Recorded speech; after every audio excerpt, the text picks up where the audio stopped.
In a surprise move, Marvel Comics announced earlier this week that it plans to debut a new superhero who is a white, male heterosexual. After over a decade in which the company has focused on introducing characters meant to appeal to specific intersectional identity groups, Marvel fans were taken aback by this stunning and frankly unexpected announcement, with some saying they worry that the normalization of white male superheroes who like girls might set back decades of hard-won social progress and cause a resurgence of large-scale organized white supremacy. I was so triggered I accidentally got my nose ring caught on my vape pen, said Marvel superfan X Exon, a 28-year-old student and part-time internet model who identifies as a genderqueer transdimensional unicorn fairy and uses they-them pronouns. A white male superhero who's not even gay? What does that say to the rest of us? What does it say to people in marginalized community? That our existence doesn't matter? That our only purpose is to be saved from danger by some blonde-haired, blue-eyed ubermensch? I really can't help weeping for the moral condition of our country when things like this happen. President and semi-animated cadaver Joe Biden was called back to the White House from his basement in Delaware to give remarks on the crisis in which he urged Americans not to surrender to any violent impulses and to only burn down cities if it's absolutely necessary. At least that's what we think he said, since the Biden to English translator was homesick with COVID. Meanwhile, over on Twitter, BLM and Antifa, having either missed the president's remarks or just chosen to ignore them, quickly hatched a plot to burn down Marvel headquarters, kill everyone in the building, and parade their heads through the city on spikes, not necessarily in that order. The hashtag #DecapitateMarvel began trending within a matter of hours, with some users saying that an occasional mass lynching is sometimes required in order to counter the spread of hate and bigotry. 24 hours after the initial announcement, Marvel CEO Walter Wokewanker issued an Instagram statement in which he said the following, quote, "Our statement yesterday could have been more artfully worded, and we regret any confusion that it may have caused. Here at Marvel, in our never-ending battle for truth, justice, and intersectionality, we've been looking for quite some time for the right way to introduce a differently abled superhero into the mix. I mean, sure, Daredevil is blind and all that, but he's got super hearing. Professor X is in a wheelchair, but he can murder you with his mind. Which is to say, we need a superhero with a handicap that isn't offset or nullified by any other ability. Some sort of moral stain that can't be overcome." And then it hit us. What better handicap than whiteness? What more crippling affliction than that? So our intent with this new hero, who's going to be called Toxic Bastard Rapist Man, is that he doesn't have any enhanced abilities per se, but when he puts on his mask and his cape, he becomes slightly less of a repugnant racist colonizer piece of shit. Having much the same effect as Doctor Strange's enchanted cloak, Toxic Bastard Rapist Man's mask and cape are infused with cosmic beta rays that enable him to be 50% less of a morally tainted, misogynist, xenophobic a-hole, which is to say, in his everyday secret identity of mild-mannered tax accountant Paul Putnam, if he saw a bus full of immigrant children of color about to careen off a bridge, being a typical white man, it wouldn't occur to him to do anything about it. In fact, he might give that bus an extra little nudge if nobody else was looking. But Toxic Bastard Rapist Man is only half as morally tainted by the original sin of whiteness as Paul Putnam is because of the magic space rays, so he would begrudgingly save the children while probably still complaining about how the damn illegals are making the country go to hell. I hope this clears things up. And to the angry mob outside with the sharp sticks and the cans of gasoline, we see you, we hear you, and we will do better. Reached for comment, Dr. Ibram X. Kendi said, "Yeah, sounds like a good comic," and then went back to counting the stacks of cash he took off of dumb, less self-loathing white liberals today.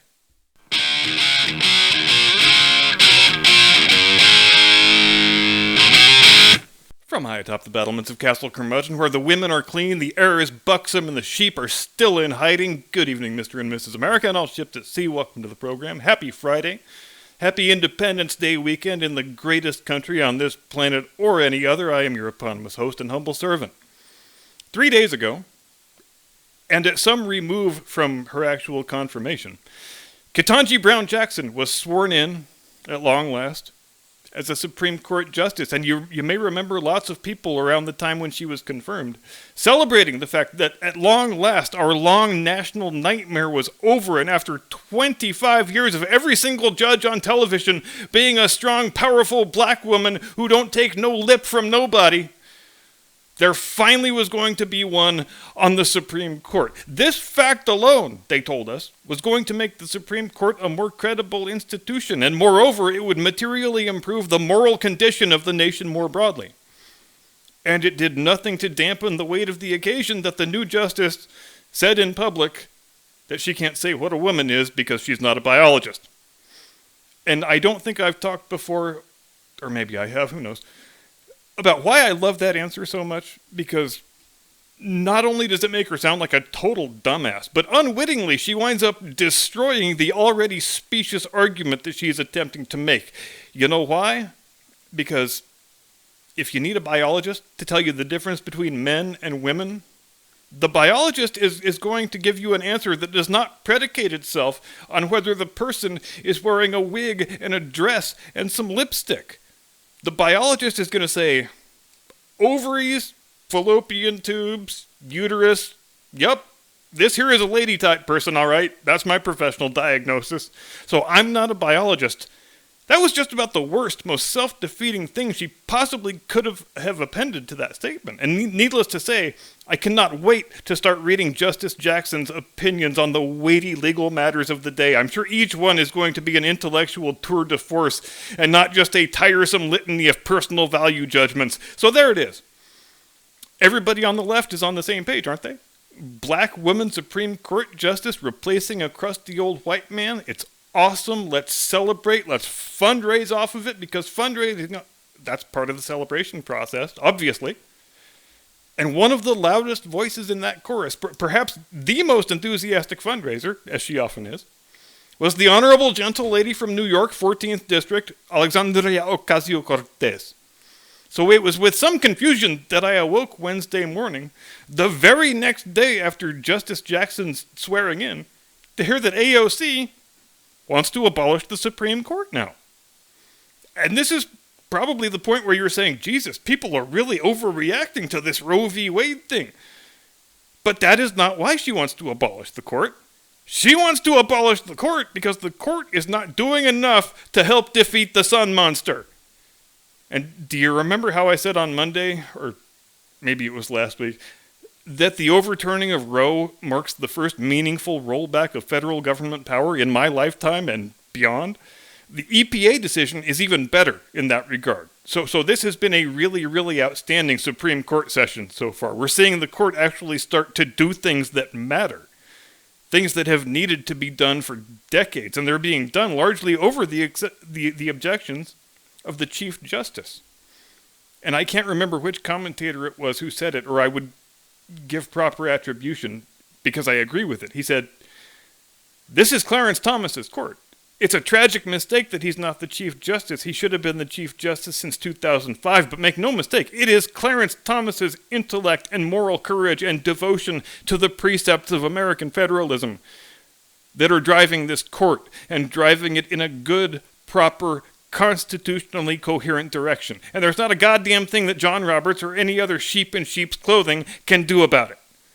The reason why I think the EPA decision is better than the Roe reversal is because the EPA decision dismantles central government power in a much more substantial way. It says, no, your greeniac climate cult religious sect beliefs are not sufficient cause for imposing regulations and emission standards on local power producers on the grounds that if we don't have those standards and regulation, then the planet might hypothetically be some fraction of 1 degree cooler on average at some far future date when everyone currently living is going to be deceased. The court told the EPA, no, you only have that authority if you can demonstrate that there is something acutely wrong with this country's natural environment that can only be ameliorated or reversed by the imposing of these measures, which is to say, the central government can't just ram down its iron fist on whomever it feels like on the grounds of, oh, climate change.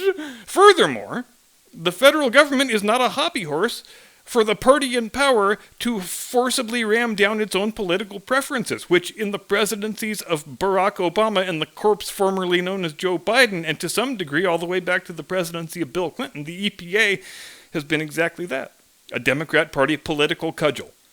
But that's really become an art form in the Biden White House. I don't know who's actually running the show, whether it's Ron McClain or Susan Rice or whomever, but man, there is no organ of the federal government that they will not weaponize to slay their enemies with. For God's sake, these people have even managed to make a political goon squad out of the freaking CDC, the absolute last part of a government that any sane person would want to see politically co-opted, but they didn't bat an eye about doing it. So I'm hopeful today, in spite of all this, even though it sounds strange to say one is hopeful as the country careens toward an economic collapse that we all know is coming and probably can't be averted so long as the current buffoons remain in power. But I'm hopeful because after 30 plus years of the current neoliberal order being in the ascendant, both culturally and politically, we are starting to see signs of that hegemony finally, mercifully ending. And the Supreme Court, the Thomas/Alito Court, that's probably what history will call it, because fuck John Roberts, looks ready to do its part in returning us to some semblance of real federalism after basically 90 years in which the federal government has only ever gotten bigger and only ever gained more powers.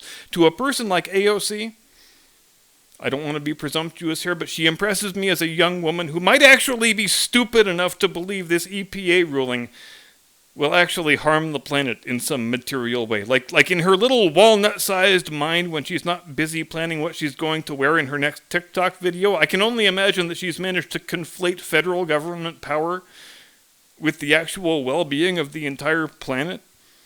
And I don't even think that's very much of a reach, frankly. This is the same girl who had no idea what a garbage disposal was, and then made a video about it, and then blasted the video out to her 3 million social media followers. When a person does that, I feel like I am within my rights to underestimate their intellect. And I guess since we're talking about unfathomable stupidity, that makes a fitting segue into something else I want to mention tonight, but I guess it's something that does tie back into the topic of the Supreme Court in some bizarre way, and that is the antics of Mr. Rex Chapman, a guy whom I vaguely remember as a backup player in the NBA many, many years ago, and it must have been a lot of years because it's been a hell of a long time since I paid any attention to that league whatsoever. I'm not sure exactly what he does for a living currently. He seems to be one of these innumerable former minor celebrities who just sort of live on social media and have their entire identity wrapped up in their Twitter persona. But anyway, Rex Chapman says he is very displeased with Clarence Thomas. And he expressed that displeasure with a series of very shockingly racist tweets that, as of this recording, have been subject to no remedial action by Twitter whatsoever. The same Twitter that banned Jordan Peterson a couple days ago for saying that the actress Ellen Page had her breasts chopped off by a doctor. Which is a fact about the world. But moving on, Rex Chapman started off by borrowing the line that was coined by the LA Times in honor of Larry Elder. He is a black white supremacist. I still don't know what the hell Roe v. Wade has to do with white supremacy, but anyway, Chapman continues his tweet storm, growing more and more unhinged until finally he announces that Clarence Thomas is not really black because nobody's ever seen him at an NBA game? And I'm not making this up, this is 100% real. In the world in which Rex Chapman lives and occasionally lets the rest of us visit, a black man's blackness is measured by the number of pro basketball games he attends, because black people like basketball, right? So obviously, not liking basketball makes you non-black. It's just that simple. And just so you don't think I am embellishing anything here, let's go through the minute-by-minute chronology. 5:49 p.m., Chapman posts a picture of Clarence Thomas attending a law school graduation in 2018 and points out that he is the only person of color in the photograph because, as everybody knows, if a crowd is too white, that means something racist is going on. 5:58 p.m., Chapman replies to himself, apparently dissatisfied with the lack of reaction to the first tweet, and he says the following, quote, "I think the thing I think is most funny about this is that these white kids and their parents view this as their entry into Black America." And I'm not entirely sure what that's supposed to mean, but suffice it to say some sort of racist hate crime is taking place here, and Detective Rex Chapman will not rest until he gets to the bottom of it. 6 p.m., another 12 minutes have gone by, and Rex just, I guess he's not getting that satisfying hit of dopamine he thought he was looking for, so he escalates again with another self-reply. Quote, "Why have we never seen Clarence Thomas at an NBA game?" As in, ever. Now, when people have lobotomized themselves by years of constant social media use, as Rex Chapman pretty clearly has, it can be really quite difficult to discern what their intentions were or what sort of reaction they were expecting, but it is always safe to assume that they were expecting lots of attaboys and thumbs up and high fives and so on, which is to say that a woke white liberal like Rex Chapman, just because he was criticizing a black man that the left doesn't like, he thinks he can say any racist thing he wants, and he'll be praised for it. He clearly was not expecting the backlash he got after the tweet about how all real black men have NBA season tickets. And the way he attempted to do damage control, again, not making this up, was by going after Mitch McConnell for not holding confirmation hearings when Merrick Garland was nominated to the court in 2016. But wait, I hear you saying, how does that provide support for Rex Chapman's thesis? And I will let him answer the question. He posts a picture of Mitch McConnell with the following caption, quote, "The most racist thing ever done and acknowledged by the person who did it. Imagine bragging about blocking the first black president in history's confirmation for the Supreme Court, his proudest moment. Wow." In other words, if you're having trouble following the logic, and there is no shame in that, when white guy Mitch McConnell declined to hold confirmation hearings for white guy Merrick Garland, it was racist because Garland was nominated by a sort of black president, born of a white woman, 100% of whose American ancestors are of European extraction. I've seen some wild segues before, but that is among the wildest, frankly. If I can boil the whole thesis down to one sentence, I guess it would go like this. Clarence Thomas isn't really black because he doesn't attend NBA games, and I know that because Mitch McConnell refused to hold hearings for Merrick Garland. Ladies and gentlemen, when I tell you that Twitter will melt your brain, if you've ever doubted me before, then here is exhibit number 1 for why you should never doubt me again. But here's a more important question, and it's one to which we, the public, deserve an answer, I think. What level of openly, disgustingly racist conduct does it take before any woke leftist will be held to the same cancel culture standard of personal destruction that they so enjoy subjecting other people to, and almost always on false pretenses? Let's suppose I signed up for a Twitter account, which would never, ever, ever, ever happen, but just bear with me for rhetorical purposes. And suppose for my first tweet, I tweeted, "If you don't love watermelon and grape soda, you're not a real black man." Now, that is not different in any meaningful way from what Rex Chapman said. It's the laziest sort of racial stereotype. But do you think Twitter would just leave it up and basically give me a high five like they did with Rex Chapman? Bearing in mind, I don't think Rex Chapman should be banned or sanctioned for the things he tweeted. I think he can have any freaking offensive attitude he wants to have. And if he wants to make an ass of himself by saying it in public, then good. Let him do that. My problem is with the political double standard. Rex Chapman is a woke leftist in good standing with a blue check mark next to his name, which amounts to a license to be as racist as he wants to be toward any black conservative. Meanwhile, if you don't have the correct political views and the coveted blue check mark, you can have your tweet banned just because you didn't capitalize the word black. You can have a tweet banned for saying you don't think St. George Floyd is a murder victim. You can even have a tweet banned just for posting official government crime statistics if they reflect badly on some officially protected population subgroup. And if you're Jordan Peterson, you can get your whole account ban-hammered just for saying the actress Ellen Page got her breasts cut off. And All credit to Dr. Peterson for saying he will die before he pulls that tweet down. Moral courage will always defeat moral cowardice in the end, as long as people will just display it. And with that, we will call it a week. Have a wonderful long weekend. Get yourself plenty of burgers and hot dogs and beer and war movies on Monday, and I will be with you in the evening if you're not already passed out by that point. God bless America. Do not comply. Get off my lawn.